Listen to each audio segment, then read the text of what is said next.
relates to the potential nightmare of changing and migrating over to a new CMS. Like, it's a lot of stress for a lot of people, particularly there's transitions in 3.0 and redirects and all kinds of nightmares. How does this process change? Is it getting easier? Is your training ability from a CMS development perspective getting easier to make the migration? Because, you know, what's really happening in that space? And how, by the way, is that education helping to actually end up producing a better product, right? With more people educated on how to develop it. Can you all comment on that real quickly? Yeah, I think for me, we see a company come to us from another CMS. We're starting to see one thing, which is the fact that people are organizing their content in ways that allow you to pull that information out of the old site, out of the old CMS, and putting it into new systems. For us, one of our competitors had an easy button content migration tool where you basically would point your tool at this website URL, you click a button, and all of the content from that website would come into your new CMS.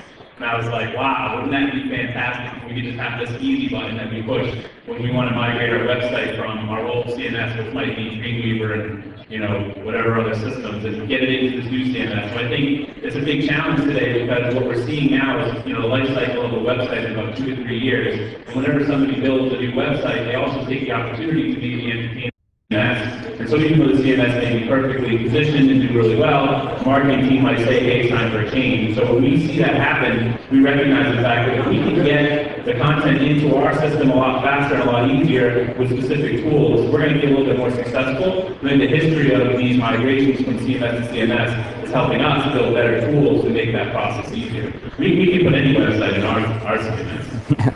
I had a similar experience as you, Ron, where and the folks who are here from my company as well will attest to, I have a $100,000 bounty to anyone who can automate CMS migration 100%. And I'll open it up to the audience here as well. The truth of the matter is it's not 100%, and if anyone tells you it's 100%, they're not being truthful. In sales. They're probably in sales, right? So, but there are things to actually help. There are tools that help you. The more structured your existing content is, the easier it is to migrate, right? You know, there are lots of tools out there to help you. There are ways that I'm sure all of us and our products help you do that migration, but it's not there 100%. By any means. Now, one thing I will say, one thing I will say is, you know, when you move your house, right?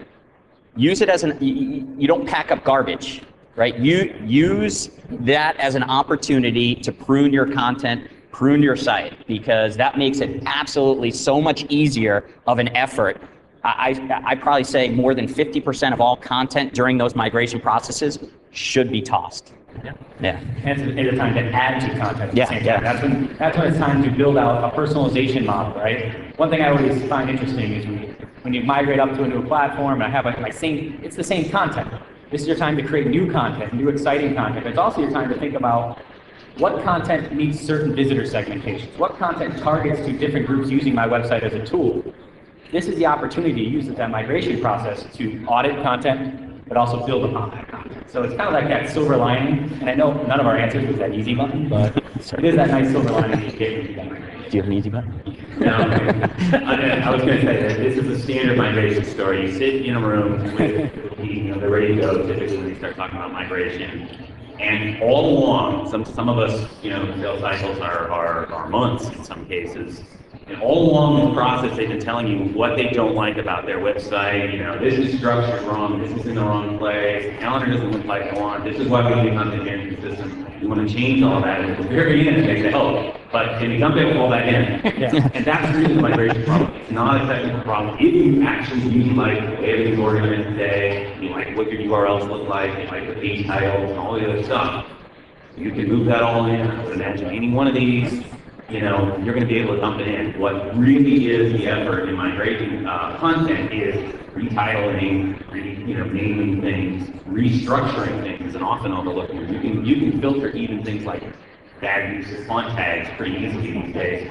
But what you can't do without really thinking about it, and this is where the time comes in, is how do we want to reorganize? Are these articles too long? Do we need to break them up? We need to reorganize the whole way we think about our resource library, move the media around, make it more contextual. That kind of moving and relinking is where you spend most of your time.